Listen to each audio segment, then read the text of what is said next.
Start your presentation, please. Bismillahirrahmanirrahim. Rabbe zidni ilma.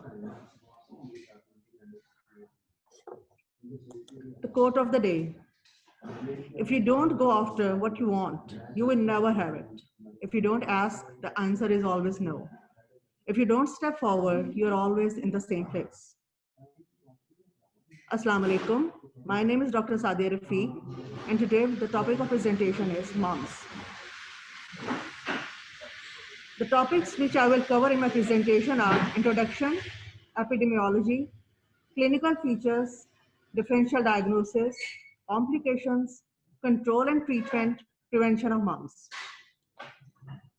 The take-home message would be a good understanding of mumps, a vaccine-preventable disease. Mumps, infectious parotitis. It's an acute viral infection of paramyxovirus family.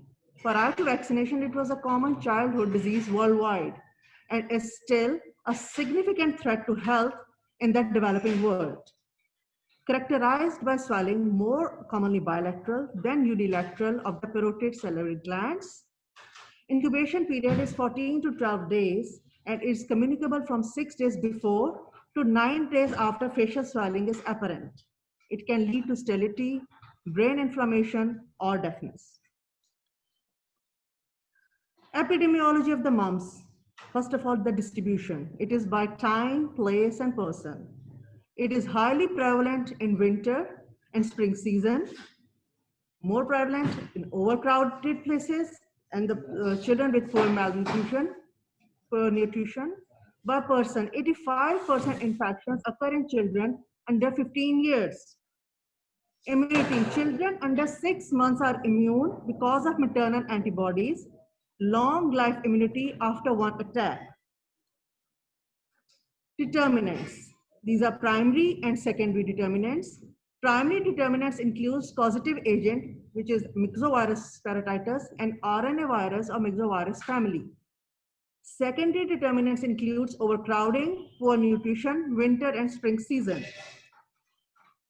Frequency. It is endemic in large cities. Cases occur throughout the year. Outbreaks are serious and frequent in aggregation of young adults, especially in military barracks and hostels. Mortality rate is negligible. Source of infection. Clinical and subclinical cases are the source of infection. The period of communicability is 5 days before and a week after the onset of symptoms. Modes of transmission include direct and indirect transmission. Direct transmission includes contact with infected person or by droplet infection, whereas indirect transmission includes freshly soiled articles with the saliva of the infected people. Reservoir is human being. Incubation period is 12 to 26 days, usually of 18 days. Infective material includes saliva, swabs taken from body surfaces, blood, urine, and human milk. Clinical features. Mumps are asymptomatic in 30 to 40%. Prodromal period of malaise, anorexia, fever, and sore throat. Pain and swelling in either one parotid gland or both, but may also involve the sublingual or submandibular glands. Earache on the affected site, pain and stiffness on opening of the mouth, and swelling subsides slowly over 1 to 2 weeks. You can see the pictures, both the patients with mumps, the swellings of the glands. Differential diagnosis of the mumps is bacterial parotitis, in which the glands are swollen, warm, tender, with pus expressing from ducts. The second main is calculus in salivary duct, which is detected on palpation. Then it could be a drug reaction. Iodine mumps are commonest. Then parotid tumors, etc. These are the differential diagnosis which comes during the diagnosis of mumps. The complications, top of the list, epididymoarthritis. In 20 to 30% cases, It is in postpubertal adults, leads to the atrophy of the testes and leads to abnormal sperm count and abnormality in sperms and leading to infertility or sterility. Then myocarditis. It is also very important, one of the complications of moms. 14 to 15% of the complications. It also, it's one sears, blurriness, dizziness, coma. Pancreatitis, also associated with abdominal tenderness, nausea, vomiting. And the other complications are oophorytis, mastitis, and deafness. Regarding the complications of the mumps, we had one research articles on the mumps orchitis. It is the reign in children under 10. Orchitis is the most common complication of mumps in postpubertal man, affecting about 20 to 30% of the cases. 10 to 30% are bilateral. Orchitis occur usually 1 to 2 weeks after parotitis.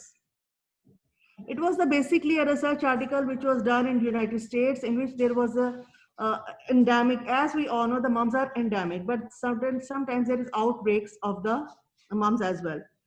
So there, in a short period of time, in this study in 2000, which was conducted in 2005, there was suddenly within no time period, there were 10 to 12 patients, males came with the issue of testicular atrophy, and further investigation showed the mumps had a history of fever and swelling with the mumps and the later complications. They were being treated with all those things, like interferons were tried on them, antibiotics were given, surgical correction was done, but it was of no use. So then it leads to the infertility, and then in some cases it leads to sterility. So there are great concern about subsequent infertility in is the best policy to avoid mumps-related complications, and the treatment remains conservative in this all scenario. So we should promote the vaccination of mumps. One of the case report which was reported in Aga Khan University, it was again about one of the complications of mumps, that is myocarditis. And the case report was about a boy who was 8 years old, brought to the hospital unconsciously. He was in coma. The Glasgow coma scale was like 5/15. The initial investigations were done. He had a history of fever for 2 days, and he has a swelling on his neck. The investigations being done, and the labs were sent and everything. He has, along with unconsciousness, the boy also had tachycardia. He was admitted in intensive care unit, and then initial treatment was done, supportive inotropics was started and everything. But in the long run, when the investigations came and showed that he had mumps, and it was one of the complications of the mumps that he had myocarditis. Then the boy became conscious and he was discharged on the 7th day. So it was a sort of very complicated, one of the complicated complications of mumps. So to conclude, there has been a great fall in the incidence of myocarditis secondary to mumps in the recent decades. It is a noteworthy complication of mumps. Early suspicion and timely supportive care are essential to ensure favorable outcomes. Then the diagnosis. Basically, the diagnosis of mumps is physical examination, usually. With the history of fever and the physical examination, we make the diagnosis of the mumps. But there is uncertainty of the diagnosis. We go for the test of saliva and blood to PCR. CDC recommends that the blood specimen and buccal oral swab be collected from all patients with clinical features compatible with mumps. Recommendation stands mainly for epidemiological surveys. There is no specific treatment of mumps. General basic treatment lines: rest, healthy soft diets, and analgesics for pain are the main treatment. Period of communicability is 7 days before clinical onset, persisting 9 days thereafter, but no longer than swelling of salivary glands. Susceptibility is general. Secondary rate, attack rate is rare. Immunity is generally lifelong. Methods of control. Control of patient's contacts and immediate environment. Isolation for 9 days and disinfection. Disinfection includes of the utensils, clothes, its environment and everything. Prevention. Most common preventive measures against mumps is a vaccination invented by an American microbiologist Morris Hellman at Merck, given as separately or as a part of MMR, which is measles, mumps, and rubella. WHO, World Health Organization, recommends in all countries with well-functioning childhood vaccination program. Jaralain strain, it is most commonly used in developed countries, grown in chick embryo fibroblast. Single dose protects from 10 years. Ringard Zagreb strain, developed and used mostly in developing countries, has superior efficacy in epidemic situations. Anti-vaccine activities protest against vaccination. In this regard, in this scenario, Andrew Wakefield, he published his study about MMR vaccination and linked with autism and inflammatory bowel disease. But later on, it was proved with the research and further scientists worked on it, there was not any authenticity between this. So this paper was discredited and retracted in 2010, and even his license was cancelled.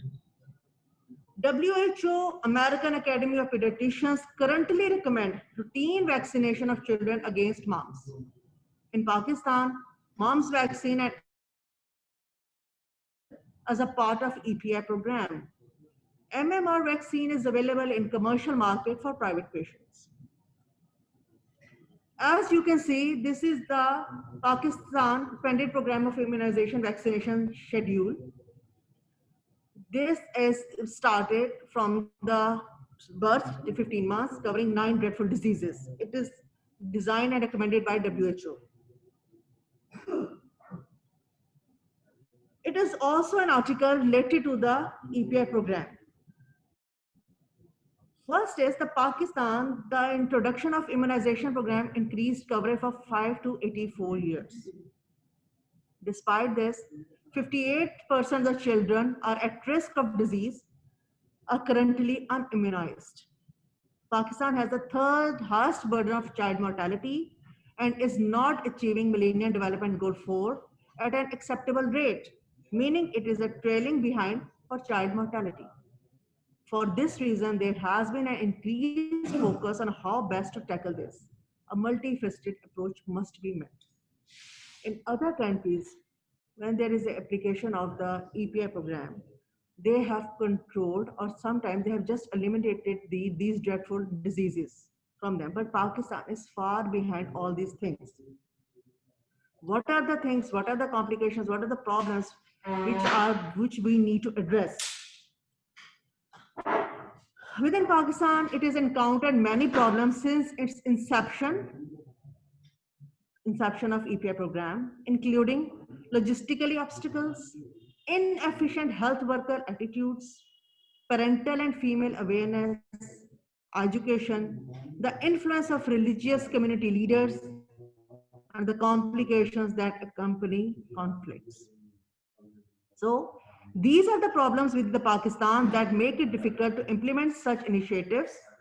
However, it is the responsibility of both global health actors and the government of Pakistan to overcome this by addressing the discussed obstacles hindering the implementation of immunization effort. Prevention.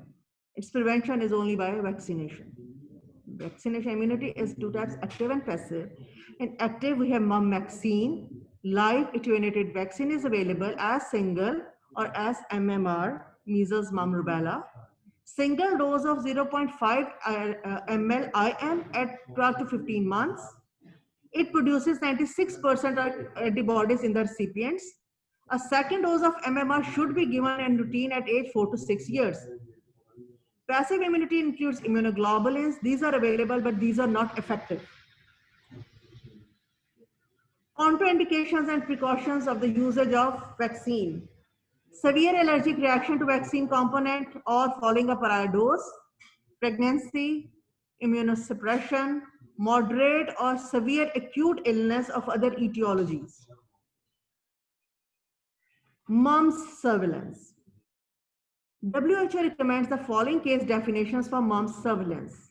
So what are those case definitions? Number one, clinical mumps. It is acute onset of unilateral or bilateral tender self-limiting swellings of the parotid or other salivary glands lasting 2 or more days and without other apparent cause. Second one is laboratory confirmed mumps. A patient with clinical mumps and laboratory confirmation by positive mumps IgM antibody without mumps immunization in the previous 6 weeks, or seroconversion with fourfold or greater rise in mumps IgG titers, or isolation of mumps virus from saliva, urine, or CSF, cerebrospinal fluid. Epidemiologically confirmed mumps. Patient with clinical mumps who is epidemiologically linked to a laboratory confirmed mumps cases. Mumps control. It is difficult to control because disease is infectious before diagnosis is made. Cases should be isolated till manifestations subside. Disinfections through high routine coverage. Programs should aim at infant coverage of more than 90%. Low immunization coverage may reduce the number of the cases in infant, but fails to interrupt circulation of the mumps virus in the community. It is one of the article by CDC, mumps cases and outbreaks. It showed us the record of the mumps outbreaks from 2000 to 2019. You can see there is an outbreak in 2006 in United States, and then following to initially it was endemic, then an outbreak in 2006, then it goes endemically, a little bit rise fluctuating, and then again in 2016 and 2017 there was an outbreak of the mumps. Recent advantages. As we all facing the pandemic of COVID-19, the researchers are working on it. So the analysis of MMR titers of recovered COVID-19 patients. It was a study, it was a research done. The measles mumps rubella vaccine has been theorized to provide protection against coronavirus disease 2019. For this purpose, patients were taken, 50 patient sample was, 80 patient samples were included in the studies who had the mumps vaccine. 50 have the antibodies already through the vaccine, and 30 were those who had some disease, sort of disease, had the vaccine. So what they saw, they had high mumps titers, 134 to 300 from MMR2 vaccinations were found only in subjects with asymptomatic and functionally immune COVID-19 cases. And subjects with moderate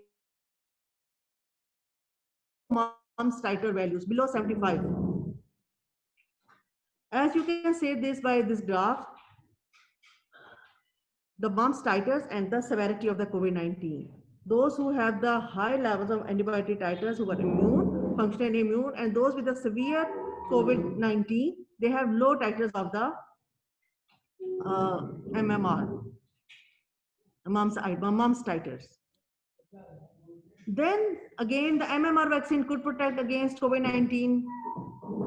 Again, the researchers are working on it, trying to find out the relationship. How can we prevent COVID-19 or anything, any solution, any vaccine which can help us out? Again, in this study, we find a statistically significant inverse correlation between mumps titers levels and COVID-19 severity in people under age 42 who have had MMR2 vaccination. So again, it is showing the same things which had happened earlier, that mumps titers are low in severe cases of COVID-19 and high with the low disease. These are the references.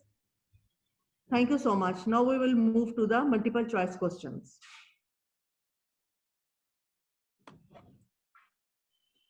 Number one, mumps virus grows in chick embryo, monkey kidney, mouse liver, chorial and trophus membrane, and formalin. Chick embryo. A. Yes, it's chick embryo. Restriction of the activities of a contact who has been exposed to a case of communicable disease for a maximum incubation period. Elimination, quarantine, surveillance, control, isolation. B. Quarantine. Right. Which one of the following disease does not spread by infected droplets? Chickenpox, measles, poliomyelitis, mumps, rubella. C. Poliomyelitis. Yes, you're right. Which of the following statement is not true in relation to communicability of mumps? A. Maximum infection occur about 48 hours before onset of illness. B. Exposed non-immune person 12 to 25 days after exposure. C. 30 to 40% cases are subclinical. D. Inapparent infections are not communicable. E. Viruses may be found in the urine 14 days after onset of illness. D. No. Inapparent infections are not communicable. Yes, Mehreen is right. Inapparent infections are not communicable. Commonest complication of mumps is encephalitis, pneumonia, orchitis and ophiritis, myocarditis, pancreatitis. Yes, C. Right. yes, orchitis and ophiritis. Right. Route of administration of mumps vaccine is oral, intravenous, intramuscular, intradermal, intracutaneous. C. Intramuscular. IM. Intramuscular, yes.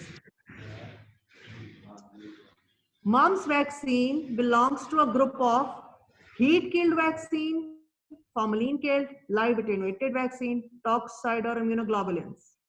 C. attenuated Live vaccine. attenuated. Rest, you are right, live attenuated vaccine. Which of the following is an example of the natural host of mumps virus? Pigs, bats, horses, humans, soil. D. Humans. Humans. Mumps is a highly contagious viral infection transmitted from person to person. Which of the following is not the symptom of the mumps virus? Fever, muscle ache, swollen salivary glands, skin rashes, anorexia. D. Skin rashes. Skin rash. Skin rashes.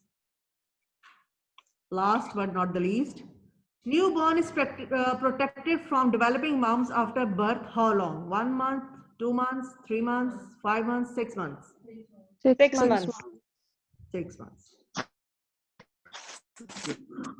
Well done, everybody. You have done a Thank you wonderful so job. much.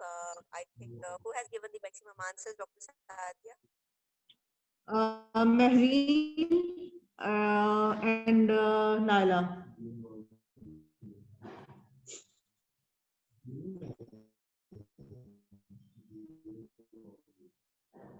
Okay, so first is question from both of these my toppers are that we have learned today that the results is if there are females, oophouritis, if there are males, it is orchitis. However, what is the most common complications of mumps in children? Because the most of the sufferers of mumps are children. So what is the commonest complication of mumps in children? Pancreatitis. Mhm. Any other guess? That's probably infection of internal area. Sorry आपने doctor Dawood क्या बताया? Probably the infection in internal ear. Okay, another कोई और? Dr. Daud, you are very near to it. Very nice. I should give you the correct answer. According to the research, the most common complication is encephalitis in children who suffer with mumps. But I am totally agree with Dr. Daud that if the inner ear infections are picked earlier, then it is possibility that ear infection is very common in moms, but usually it is taken as the part of moms. It is not taken as the complication. However, I agree with you. The second important question is that why moms is not in the EPI schedule of Pakistan now. WHO has recommended it, and it is being practiced in many countries, but it is not the routine in vaccination in Pakistan. What is the reason behind it? Measles vaccine, measles vaccine is giving the cross immunity against mumps also, probably. Measles vaccine is already in our EPI program, and the measles, mumps, rubella vaccine, it can be purchased and can be given to the children. However, it is not the part of EPI program. Here, I strongly recommend that mumps vaccine should be the part of routine vaccination because mumps complications that are really very worrisome. If someone got mumps and also any of the complication, there is a very high mortality rate. And even if there is no encephalitis, meningitis, pancreatitis, still there are many complications that can lead to lifelong disability or morbidity. For example, it has been documented that if someone in adult life gets mumps, there is a chance that he would be uh, infertile or subfertile. There are 1 in every 10 males who suffered with subfertility, and there are 70% less sperm count, and that leads to decreased their ability to reproduce. So this is one of that complication that can affect their quality of life, even if it is not causing mortality. So it should be the part of the routine EPI program. My other question is from Dr. Sadia. She has done a wonderful presentation, and the best part is the recent advances has been shown, many research papers has been shown, what is the latest trends that are coming up, what are the different complications like very rare complications, myocarditis that has been documented with moms, and there are many other complications that she has picked up from the latest research. My question from Dr. Sadia is that in one of your slides, you have shown that the reservoir is human being. We have Yes, ma'am. discussed a lot about reservoirs when we were doing journal epidemiology. At that time, what is your idea about reservoir when we have discussed in our journal epidemiology? Ma'am, the reservoir is the place where the harbor and any virus or bacteria it harbors over there, completes its sexual cycle, part of the cycle. It lives over there, and then it is being transmitted through the source to the susceptible host.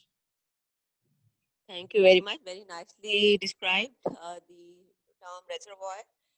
You have said that the reservoir is a human being. In our epidemiology lectures, we have discussed that the reservoir term should be preferably used when there is either non-living or a space that has been used for storage of body fluids like blood banks, etc., or a sperm bank or a organism where there is a multiplication, there is metabolism, where they are residing, and preferably if that thing is non-living, we should prefer the term reservoir. However, there are other terms that should be preferred whenever we are using living things, like we would talk about carrier if it is healthy, we are talking about source if it is transmitting it to the others. In carrier, usually that person is not affected and it is not showing signs and symptoms. The carriers are of two types. It may be of non-communicable diseases, inherited diseases like hemophilia. The carrier state is there, and there are many genetic mutations where the term carrier is preferred over any other term. However, if there is a source that is transmitting to others for communicable diseases, then we should prefer the term source. And there is also a difference between vector and reservoir. We all know that vector is always and always a living organism. It cannot be a dead organism or non-living organism. However, the reservoir can be someone who is dead or is non-living, or it can be a large vessel, or it can be a gland that has been dissected from the body and where still the organism or the agent is multiplying. So when you have written the reservoir is a human being, I think you should write the source is the human being. The correct word should be the source of transmission, because the humans are transmitting it to others. And if you are talking about asymptomatic phases, still they are capable of transmitting it to others. Even asymptomatic transmission is there. So whenever there is a chain of transmission, then we should prefer the term source. Okay, ma'am. Okay, well done. It is a very good presentation. And if you have any other questions, you are most welcome to ask.